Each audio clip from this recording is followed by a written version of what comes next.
Good morning all of you. मैं आप सबका स्वागत करती हूँ ममता कॉमर्स क्लासेज में। देखो, हमने किया था रिक्रूटमेंट इससे पहले। देन हम पढ़ेंगे अबाउट सिलेक्शंस क्या होता है। सिलेक्शंस में ये एचआरएम का ही आपका एक टॉपिक है। इसके अंदर आपको क्या होता है कि बहुत सारे रिक्रूटमेंट में हम ज़्यादा से ज़्यादा पर्सन को इनवाइट करते हैं कि आप हमारी ऑर्गेनाइजेशंस के अंदर आओ और उसके अंदर आप एप्लीकेशन डालो और ट्राई करो भी आप अपनी जॉब से रिलेटेड जो पर्सन्स हो सकता है कि जो ट्राई कर जॉब को। जैसे कि इस पिक में भी इन्होंने शो किया कि ये है रिक्रूटमेंट वाले, जिन्होंने बहुत सारे एप्लीकेंट थे उन्होंने अप्लाई किया था, और जो ये नीचे एक निकल के आया ये है सिलेक्शन वाला। मीन्स रिक्रूटमेंट एक आपका पॉजिटिव प्रोसेस होता है जिसके अंदर मैनी नंबर ऑफ पर्सन्स आपके ये एप्लीकेंट होते हैं, अप्लाई करते हैं, लेकिन उनमें से कुछ ही होते हैं जो कि हमारे सामने आते हैं, हम उनको सिलेक्ट करते हैं जॉब के लिए, तो उसको बोलते हैं सिलेक्शन करना। वो आपका एक सिलेक्शन आपका एक नेगेटिव प्रोसेस होता है, उसके अंदर हम कम से कम को सिलेक्ट करते हैं, या फिर ये बोल सकते हैं जितने की हमें रिक्वायरमेंट होती है हम उतने ही पर्सन्स को क्या करते हैं इसके अंदर सिलेक्शन करते हैं। फिर उसके बाद इसने डेफिनेशन दे रखी है। ये क्या है? सबसे पहले तो ये प्रोसेस है। प्रोसेस है मीन्स आपको कुछ स्टेप फॉलो करने होंगे, उन स्टेप के अकॉर्डिंग ही आपको काम करना है। तो process of a making hire और नो हायर्स मीन्स आप किसको हायर करोगे और किसको नहीं करोगे, उसके decision regarding each applicant for a job, जो कि आप हायर करोगे किसको करोगे और किसको नहीं करोगे, उससे रिलेटेड जो डिसीजंस होते हैं उसको लेते वक्त आप जो काम करोगे वो होता है सिलेक्शन करना। Selection is a process of choosing qualified individual who are available to fill the position of the organizations। Organization के अंदर किसी पोस्ट को फिलअप करने के लिए जो प्रोसेस होता है क्वालिफाइड इंडिविजुअल को चूज करने का, उसको हम बोलते हैं आपका सिलेक्शन करना। कुछ बेसिक क्राइटेरिया होता है जिनको हम पास आउट करते हैं, उसके बाद ही आपका सिलेक्शन होता है। देखो, बेसिक क्राइटेरिया में क्या क्या चीज़ हो सकती है आपकी। सबसे पहले कि वो जो पर्सन अप्लाई कर रहा है हमारी ऑर्गेनाइजेशन के अंदर से, वो क्या होना चाहिए, जो उसकी फॉर्मल एजुकेशन है उस स्पेसिफिक पोस्ट के लिए जिस एजुकेशन की नीड है वो एजुकेटेड होना चाहिए। उसकी पास्ट में अगर उस एजुकेशन के साथ में कुछ एक्सपीरियंस की भी नीड है तो वो भी इंक्लूड करेंगे, या उसकी पास्ट में कैसी परफॉर्मेंस रही वो चीज़ भी हम इसके अंदर चेक करते हैं। अगर कोई ऐसी जॉब है जहाँ पर फिजिकल वर्क करवाया जाएगा लाइक आर्मी पुलिस, तो उन सब चीज़ों में इनके साथ में आपकी फिजिकल करैक्टरिस्टिक्स भी चेकआउट की जाती हैं, आपकी हाइट, वेट्स, चेस्ट, और साथ में कुछ रेसेज या जंप वगैरह वो चीज़ें भी चेक होंगी, वो आपकी सारी आ जाएंगी इसमें फिजिकल करैक्टरिस्टिक्स में। देन उसके बाद आता है आपका पर्सनैलिटी करैक्टरिस्टिक्स। पर्सनैलिटी करैक्टरिस्टिक्स में आपका क्या आएगा, लाइक आपकी आउटवर्ड वे से आप थिंकिंग वे से आपकी ओवरऑल पर्सनालिटी कैसी है, किसी स्पेसिफिक पोस्ट के लिए आपका एटीट्यूड कैसा है, पॉजिटिव थिंकिंग रखते हो, स्ट्रेस को कितना झेल सकते हो, वो सारी चीज़ें आपकी इसके अंदर काउंट होंगी। सिलेक्शन का एक प्रोसेस होता है, मैंने पहले ही बताया था आपको। इसके अंदर कुछ स्टेप होते हैं जो कि आपको फॉलो करने होते हैं, उन स्टेप के अकॉर्डिंग ही आप काम करोगे। तो सबसे इनिशियल जो स्टेप्स है स्क्रीनिंग करोगे आप। इसके अंदर अगर आपकी जो क्वालिफिकेशन, जैसे पोस्ट के लिए कोई पर्सन अप्लाई ही कर रहा है, उसी टाइम हम ये चीज़ चेकआउट करेंगे कि क्या उसकी मिनिमम क्वालिफिकेशंस जो है वो उस पोस्ट के अकॉर्डिंग है। अगर वो है तो वो पास हो जाएगा इनिशियल स्क्रीनिंग के अंदर और नेक्स्ट स्टेप पे पहुंच जाएगा। अगर वो उस इनिशियल स्टेप्स को, इनिशियल जो क्वालिफिकेशंस है उसकी, अगर वो ही उसके अंदर नहीं है तो उसकी एप्लीकेशंस यहीं से आकर के आपकी क्या हो जाएगी, रिजेक्ट हो जाएगी। फिर उसके बाद आता है, अगर इनिशियल स्क्रीनिंग के बाद ये कंप्लीट कर लेता है तो वो आ जाएगा यहाँ पे अगर वो जॉब के एक स्पेसिफिक जो स्किल उसके अंदर है, एबिलिटीज, नॉलेज लेवल, वो सारी चीज़ें अगर उसके अंदर हैं क्या, वो चीज़ चेकआउट करेंगे हम यहाँ पे। तो वो फिर आपका थर्ड, अगर उस ये सारी कंडीशंस को वो पूरी कर देता है तो पास हो जाएगा, एम्प्लॉयमेंट टेस्ट में आ जाएगा। उसके बाद अगर वो इस चीज़ को ही फुलफिल मतलब नहीं कर पाता तो वो यहीं से रिजेक्ट हो जाएगा। टेस्ट में आपके different different type of test होते हैं, वो आगे डिटेल में हम पढ़ेंगे उसके अंदर। उसके बाद जैसे ही वो टेस्ट को पूरा कर देगा, टेस्ट के अंदर जो मिनिमम मार्क्स लेने थे वो अगर वो ले लेता है तो हम उसके लिए इंटरव्यू करेंगे। अगर वो पास करता है तो वो आगे नेक्स्ट स्टेप पे इंटरव्यू में पहुंच जाएगा। अगर वो टेस्ट में ही फेल हो जाता है तो वो वहीं रिजेक्ट हो जाएगा। फिर उसका इंटरव्यू लेंगे। इंटरव्यू के अंदर हम जॉब से रिलेटेड उससे सारी बातें पूछेंगे। अगर वो पास होता है इंटरव्यू के अंदर, हमें लगता है इसने अच्छा रिजल्ट दिया, इंटरव्यू के अंदर अच्छी क्वेश्चनिंग आंसरिंग हुई हमारी, तो वो पास हो जाएगा। तो उसको हम ऑफर करेंगे जॉब के लिए, और कुछ कंडीशंस जो होंगी जॉब से रिलेटेड वो उसको बता देंगे। और अगर उस पर्सन्स ने उसके अंदर ही अच्छा परफॉर्म नहीं किया भाई इंटरव्यू के अंदर, तो वो फिर से रिजेक्शन के अंदर आ जाएगा। इम्प्रेशन जो है इंटरव्यूअर के ऊपर उसका अच्छा नहीं रहा, जैसे एक्सपेक्टेशन थी इंटरव्यू लेने वालों की वैसे ही उसकी नहीं रही, तो वो रिजेक्शन में आ जाएगा। उसके बाद कंडीशनल जॉब ऑफर्स में क्या होगा, अब उसके बैकग्राउंड एग्जामिनेशन रिक्वायर्ड है, अगर वो सारी चीज़ें भी हम यहीं पे चेकआउट कर लेंगे तो उसके बाद वो नेक्स्ट स्टेप पे पहुंच जाएगा भाई आपका। भाई उसको सारी कंडीशंस अगर वो फुलफिल अप करता है तो उसके बाद उसका मेडिकल और फिजिकल एग्जामिनेशन की अगर रिक्वायरमेंट है जॉब के अकॉर्डिंग, कोई ऐसी जॉब है जिसमें मेडिकल और फिजिकल्स की नीड है तो वो आपका यहाँ आ जाएगा। अगर नहीं है तो उसको सीधा नेक्स्ट परमानेंट ऑफर हो जाएगी जॉब। और अगर वो यहाँ पे भी ऐसा कुछ है भाई अनफिट है, वो हमारी जॉब के अकॉर्डिंग उसकी नई रिक्वायरमेंट को फिलअप कर पाता, तो वो यहाँ पे आपका रिजेक्ट हो जाएगा। ये था आपका प्रोसेस। सबसे पहले आप उसकी मिनिमम क्वालिफिकेशन चेक करोगे।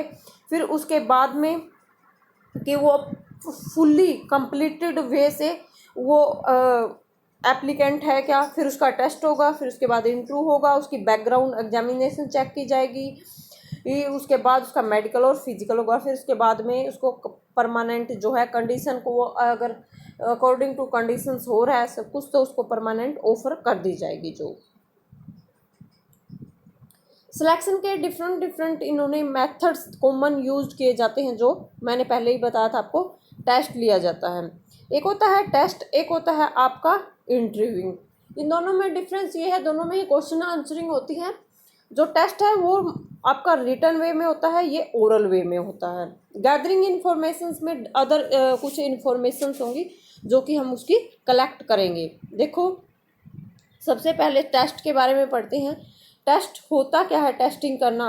टेस्ट मेजर ए नॉलेज को मेजरमेंट करते हैं, स्किल को, एबिलिटी को, as well as other characteristics such as a personality talents. जो जो उसके अंदर नॉलेज है, स्किल्स हैं, एबिलिटीज हैं, उन सबको चेकआउट करना। देखो इसके अंदर भी इन्होंने शो कर रखा है भाई आपका ये रिटर्न में होता है। टेस्टिंग जो होती है वो आपकी रिटर्न में होगी, तो उन सब चीज़ों को चेकआउट करना ही हम क्या बोल देते हैं, टेस्टिंग्स बोलते हैं। डिफरेंट डिफरेंट मेथड हैं आपके टेस्टिंग्स के। सबसे पहले है जैसे कि इन्होंने बता रखा है cognitive, personality, physical integrity, drugs, work sampling, testing. इनको डिटेल में पढ़ते हैं। देखो टेस्टिंग के मेथड है, सबसे पहले कॉग्निटिव एबिलिटी टेस्ट। इसके अंदर जैसे आप थोड़ा सा इसमें क्या होता है, आपकी अंडरस्टैंडिंग, आपकी एबिलिटीज, कोई अगर आपके पास प्रॉब्लम आ रही है ना उसको आप कितनी जल्दी सोल्व कर सकते हो, आपका आईक्यू लेवल कैसा है, वो सारी चीज़ें इसके इंटेलिजेंट टेस्ट होता है। ये वो सारी चीज़ें इसके अंदर आपकी देखी जाती हैं, उसको बोलते हैं आपका कॉग्निटिव टेस्ट। फिर उस होता है फिजिकल एबिलिटी टेस्ट। इसके अंदर क्या होता है, आपकी मस्कुलर स्ट्रेंथ, आपकी कोऑर्डिनेशंस, एड्रोसेंस, ये सारी चीज़ें मीन्स इसके अंदर फिजिकल वे से आप कितने स्ट्रोंग हो, वो सब चीज़ों का टेस्ट जो होता है वो होता है आपका फिजिकल एबिलिटी टेस्ट। एक होता है आपका पर्सनैलिटी टेस्ट। पर्सनैलिटी में क्या होता है, आपके थॉट्स, आपका इमोशंस, आपके बिहेवियर्स कैसा है। मीन्स आपको अगर कोई स्ट्रेस दिया जा रहा है उसमें आप कैसे रिएक्ट कर रहे हो। अगर आपको कोई सिचुएशन दी जा रही है तो उसके अंदर आप किस वे से सोच रहे हो उसके बारे में, उस चीज़ को बोलते हैं पर्सनैलिटी टेस्ट। कि आप कितने इमोशनल्स हो, आप कैसे बिहेव कर सकते हो, आपका थॉट्स का पैटर्न कैसा है, वो सारी चीज़ें जिसके अंदर चेकआउट की जाती हैं वो होता है आपके लिए पर्सनैलिटी टेस्ट। फिर उसके बाद है एक और है इंटीग्रिटी टेस्ट। इसके अंदर से आप मोस्टली हम वो चीज़ें चेकआउट करते हैं कि जिस पर्सन्स को हम सेलेक्ट कर रहे हैं क्या वो होनेस्ट है, डिसऑनेस्ट वगैरह नहीं है, इलीगल कोई एक्टिविटीज़ तो नहीं कर रहा वो, मीन्स उसका बैकग्राउंड, वो कोई ऐसे एक्टिविटीज़ नहीं करना चाहता। उसके सामने हम 2-3 सिचुएशंस के क्वेश्चंस भी डाल सकते हैं, अगर कि भाई ये आपके सामने ये सिचुएशन हो, लाइक रिश्वत वगैरह वाले क्वेश्चन डाल सकते हैं। तो वो सारी चीज़ें आपकी इसके अंदर इंक्लूड होंगी। ड्रग्स टेस्ट भी जो पर्सन्स हम ले रहे हैं उसका एक सैंपल लेंगे हम कि कोई वो इलीगल वे से सब्सटेंस को वो अज्यूम नहीं कर रहा हो, ड्रग्स वगैरह ऐसी चीज़ें इसके अंदर चेक की जाती हैं। तो उसके बाद एक और है आपका work sample test. Work sample test में क्या करेंगे, जो पर्सन्स जिस जॉब के लिए हम उसको बुला रहे हैं उसका एक छोटा सा पार्ट उसको दे दिया जाएगा और वो उस जॉब को कैसे परफॉर्म करता है, वो उस काम को कैसे करता है, वो सारी चीज़ें इसके अंदर होती हैं वर्क सैंपल टेस्टिंग।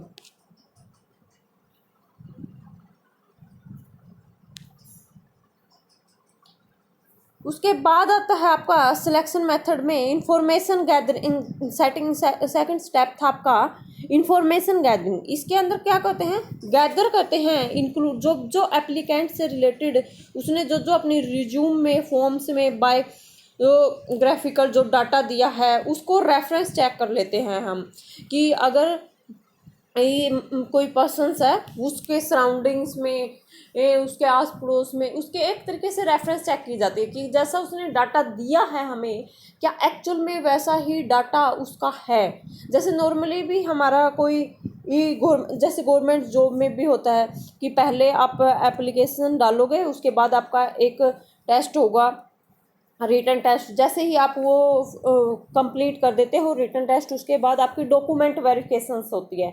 आप वो डॉक्यूमेंट्स वहाँ पे जमा करवाते हो तो वो क्रॉस वेरीफाई उनको चेक कर लेते हैं कि क्या ये सही थे, तो वो चीज़ें आ जाएंगी इसके अंदर। वो ही सारी चीज़ें हैं आपकी गैदरिंग इन्फॉर्मेशंस के अंदर से इसके अंदर इंक्लूड की गई हैं। फिर उसके बाद भी आता है भाई ये भी डिफरेंट टाइप के हैं जो इंफॉर्मेशन आप गैदर कर रहे हो। एक तो क्या हो सकती है जो कि एप्लीकेंट्स फॉर्म एंड रिज्यूम में जो उसने इंफॉर्मेशन दी थी उनको क्रॉस वेरीफाई कर रहे हैं। इसके अंदर क्या होती है जैसे आपका एड्रेस हो गया, phone number, education, work experience, special training वगैरह आपने कोई ली थी तो वो कहाँ से ली थी, उनको क्रॉस वेरीफाई कि कोई कुछ फर्जी ना हो हम चेकआउट कर लेते हैं। उसका प्रोफेशनल लेवल्स कैसा था, सिमिलरली इंफॉर्मेशन जो उसने प्रेजेंट की है रिज्यूम में क्या वो वैसी ही हैं या फिर कुछ अलग है।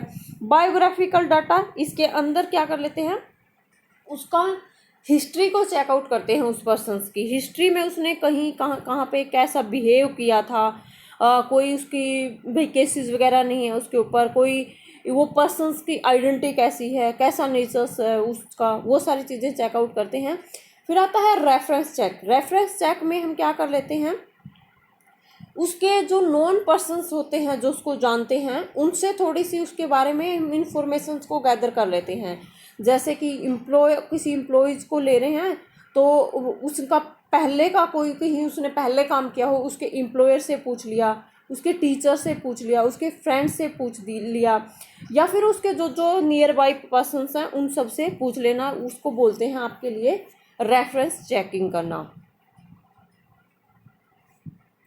फिर आता है आपका इंटरव्यू। इंटरव्यू क्या होता है, सिलेक्शन के मेथड में थर्ड स्टेप था भाई आपका ये। तो ये तीनों चीज़ें इसके अंदर इंक्लूड की जाती हैं। ये आपका मोस्ट फ्रीक्वेंटली सिलेक्शन मेथड होता है, सबसे ज़्यादा यूज होता है भाई ये भी किसी पर्सन को अपॉइंट करने से पहले उसका इंटरव्यू ले लो। तो उसके अंदर इसके अंदर ओरली क्वेश्चन पूछे जाते हैं और उस क्वेश्चन का जो इंटरव्यू लेने वाला होता है वो क्वेश्चन पूछेगा इंटरव्यू वाले से, तो और वो कैसा उनके अंदर परफॉर्म कर रहा है उनके बेसिस पे ही उस पर्सन को सिलेक्ट किया जाता है। देखो इंटरव्यू अकर एप्लीकेंट जो है वो रिस्पोंड कैसा कर रहा है, क्वेश्चन पोस्टेड बाय मैनेजर्स और some other organization representative. Means जो इंटरव्यूअर है, इंटरव्यू लेने वाला, वो जब कोई क्वेश्चन पूछता है तो एप्लीकेंट उसके ऊपर कैसा प्रेजेंट करता है, कैसा रिस्पोंड देता है, उन सब चीज़ों को मेजर किया जाता है इंटरव्यू के अंदर से। Typical area in which question R post included education से रिलेटेड भी हो सकते हैं, आपकी एक्सपीरियंस से रिलेटेड भी हो सकते हैं, नॉलेज कैसी है, जॉब का प्रोसीजर कैसा है, मेंटल एबिलिटी कैसी है उसकी, पर्सनैलिटी कैसी है उसकी, कम्युनिकेशन स्किल कैसे हैं। बहुत सारी जॉब ऐसी होती है ना, सोशल स्किल कैसे हैं, लाइक टीचर्स, उसमें आपको कम्युनिकेशन स्किल आपकी अच्छी होनी चाहिए। सेल्समैन हुआ, क्योंकि आप उन पर्सन से इतने अच्छे से मतलब सोशली आपको इतना जुड़ा ही रहना पड़ेगा, आपकी वहाँ पे सोशल स्किल्स और कम्युनिकेशन स्किल और पर्सनैलिटी ये सारी चीज़ें अच्छी होनी चाहिए, then you can perform better. उसके बाद है आपका टाइप्स ऑफ इंटरव्यू भी बहुत टाइप्स के होते हैं, जैसे इन्होंने बोल दिया स्ट्रक्चर्ड होता है, एक अनस्ट्रक्चर्ड होता है। स्ट्रक्चर्ड के भी 2 पार्ट्स हैं, एक होता है आपका सिचुएशनल और एक होता है आपका बिहेवियरल। तो इनको भी हम डिटेल्स में पढ़ते हैं आगे। सबसे पहले है आपका स्ट्रक्चर्ड इंटरव्यू। देखो जैसे इसने बोल रखा है स्ट्रक्चर्ड, मीन्स एक स्ट्रक्चर डिसाइड होगा, हम सबसे सेम ही क्वेश्चनिंग करेंगे। इसके अंदर आप कोई भी क्वेश्चनिंग जो करोगे वो पहले से आपने डिसाइड कर रखी है और वही क्वेश्चनिंग हम एप्लीकेंट से पूछेंगे। और अनस्ट्रक्चर्ड में क्या होता है, इसके अंदर ओपन एंडेड क्वेश्चंस होते हैं, आप कुछ भी पूछ सकते हो, जो जैसी सिचुएशंस होती है, जैसा एप्लीकेंट परफॉर्म करता है उसके अकॉर्डिंग ही हम उससे आगे क्वेश्चनिंग करते रहते हैं। तो वो सारी चीज़ें आपकी इसके अंदर अनस्ट्रक्चर्ड के अंदर आ जाएंगी। फिर है सिचुएशनल इंटरव्यू और एक होता है बिहेवियरल। सिचुएशनल में हम क्या करेंगे, एप्लीकेंट्स को एक सिचुएशन दे देंगे कि अगर आपके सामने जैसे हमने अब कोरोना के टाइम पे भी हम किसी के लिए कर सकते हैं कि अगर मान लो वो आपके सामने आपको सेल करनी है, एक सेल्समैन को अपॉइंट कर रहे हैं, हमने बोल दिया उसको आपको हर रोज़ 100 यूनिट्स को सेल करना है, तो बताओ आप कैसे करोगे। तो वो आपको एक सिचुएशंस दे दी। बिहेवियरल में क्या होगा, हम उसको बोलेंगे आपके पास्ट में आपने जो काम किया है थोड़ा सा उसके बारे में बताओ, आप हमें आपने पास्ट में क्या काम किया है, कैसी सिचुएशंस रही थी आपके सामने, आपने क्या बेटर वे से परफॉर्म किया था। तो वो सारी चीज़ें आ जाएंगी आपकी बिहेवियरल में। देखो थोड़ा सा और डिटेल से पढ़ लेते हैं इनको।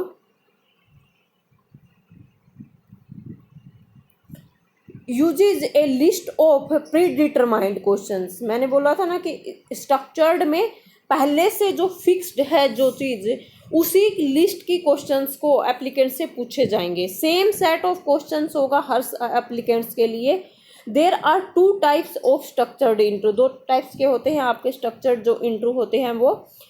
फर्स्ट है आपका सिचुएशनल, इन विच इंटरव्यूअर्स जो होता है वो आस्क करता है question about what applicant would do in the hypothetical situations. आपको एक वो एप्लीकेंट्स को एक सिचुएशन दे दी जाएगी और उसके बारे में उससे पूछा जाएगा कि अगर इन फ्यूचर्स में आपके सामने ऐसी कोई कंडीशंस होती हैं तो आप क्या परफॉर्म करोगे, क्या करोगे ऐसी कंडीशंस में। तो उसको बोल देते हैं आपका सिचुएशनल इंटरव्यू। देन सेकंड था आपका behavioural. In this questions focus on the applicant behaviour in the past. ये चीज़ ध्यान रखना आप, भी पास्ट में ये चीज़ हो चुकी, एक्चुअली ये होता है रियलिटी बेस पे, ये होता है हाइपोथेटिकल बेसिस पे। ये काम पास्ट में एक्चुअल में हो चुका, उसके सामने कोई ऐसी कंडीशन आ चुकी और हम उससे पूछ रहे हैं, आपका कोई एक्सपीरियंस हो जो आपको लगा भी अच्छा हो सकता है, वो आप हमारे साथ शेयर करिए। तो ये उसके साथ में पास्ट में हो चुका और वो उसको शेयर करना है भाई।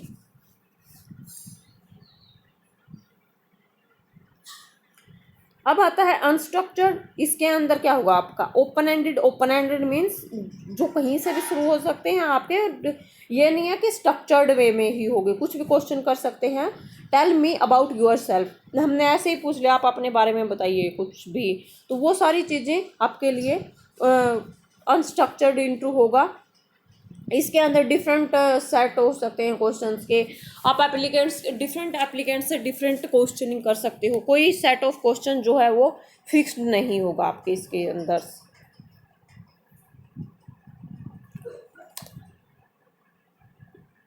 इन्होंने थोड़ा सा एक एग्जाम्पल और डाल रखा भाई, देखो आपका कि टाइप ऑफ एम्प्लॉयमेंट इंटरव्यू में क्वेश्चंस क्या क्या हो सकते हैं, कि किस टाइप्स के क्वेश्चंस आप एक इंटरव्यूअर से पूछ सकते हो उसके अंदर।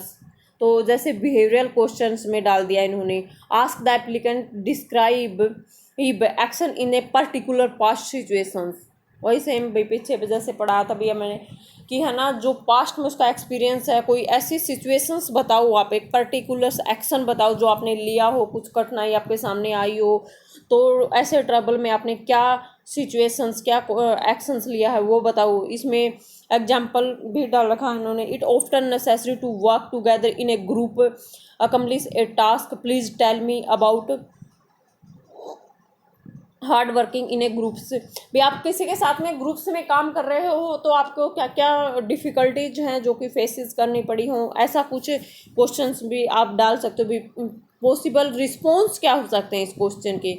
अगर आप पुअर रिस्पॉन्स है मीन्स क्या दिया आपने, lost of conflicts, other members were in effective. अगर आपने ऐसा कुछ आंसरिंग कर दिया कि मैं बहुत बढ़िया था और अच्छे से काम नहीं कर रहे थे, ये ऐसा, ये पुअर रिस्पॉन्स माना जाएगा। एवरेज रिस्पॉन्स में I did all work my self, आपने ऐसे बोल दिया सारे काम मैंने अकेले नहीं किए थे और ग्रुप में किसी ने कुछ किया ही नहीं, ये भी आपका एवरेज रिस्पॉन्स माना जाएगा। सुपीरियर रिस्पॉन्स इसमें क्या माना जाएगा, we worked together, I help to involve everyone. भैया हमने, क्योंकि ग्रुप का मतलब ही क्या होता है, यूनिटी। यूनिटी तो तभी होएगी ना जब सारे मिलकर के अच्छे से काम करेंगे, एक दूसरे की हेल्प करेंगे और एक स्पेसिफिक गोल्स को अचीव्ड करेंगे, तो ये आपका सुपीरियर रिस्पॉन्स माना जाएगा। फिर है आपका सिचुएशनल में क्या क्या हो सकता है, इसके अंदर आपका हो सकता है सबसे पहले क्वेश्चनिंग्स में पुट एप्लीकेंट ने पर्टिकुलर सिचुएशंस में उसको डाल दिया जाएगा और उसके बारे में वो इन में उस पर्टिकुलर सिचुएशंस में वो क्या बिहेव करता है उसके बारे में उससे पूछा जाएगा। मीनिंग में तो आपका यही था। देन उसके बाद एग्जाम्पल में देखें कि क्या क्वेश्चन हो सकता है, एक customers come into a stores where work you pick up a watch and left for a repairs. The repair was supposed to have been completed a week ago, but the watch is not yet back from the repair shop. The customer is very angry and how would you handle this situation? इसने बोला है कि एक customer है भाई जो कि आपके पास आया था वॉच की रिपेयर्स के लिए, और रिपेयर्स जो वो कंप्लीट हो गई थी एक वीक एगो, लेकिन अब तक वो उसको शॉप पे दोबारा कस्टमर्स को नहीं मिली है और वो कस्टमर जो है आपका वो बहुत एंग्री हो गया है। तो उस सिचुएशंस को आप कैसे हैंडल करोगे, ये एक सिचुएशन दे दी ना, उसने बता दिया कि अगर इन फ्यूचर्स में ऐसा होता है तो आप बताओ क्या करोगे उस टाइम पे। तो उसके आपके लिए क्या क्या रिस्पॉन्स हो सकते हैं, आप क्या क्या आंसर्स उनको कर सकते हो। Poor response, tell him he should check a back later, भी उसको बाद में चेकआउट करना चाहिए। Average response, apologise is and tell him I will call him later, भाई उससे आप सॉरी बोलो, आप उससे बहुत ही नरमी से पेश आओ, उसको बोलो हम आपको बता देंगे, तो वो हो सकता है। Superior response, listen, put him at a ease and call a repair shop while his waits, भाई वो जहाँ पे वो वेट्स कर रहा है उसको जल्दी से जल्दी वो सर्विस प्रोवाइड कर दी जाए जिसको इसको नीड थी, वो आपके लिए सबसे ज़्यादा सुपीरियर रिस्पॉन्स में। ऐसा ज़रूरी नहीं है कि कोई भी इंटरव्यूअर्स हो उसके सामने हमेशा ही जैसा कि सिचुएशंस हुई थी वैसा ही वो परफॉर्म कर पाए। बहुत सारे हमारे सामने मिस्टेक्स भी हो जाती हैं जिस टाइम पे हम किसी को इंटरव्यू ले रहे हैं, ज़रूरी नहीं है कि वो आप अच्छे से ही हो, कुछ मिस्टेक्स हो जाती हैं।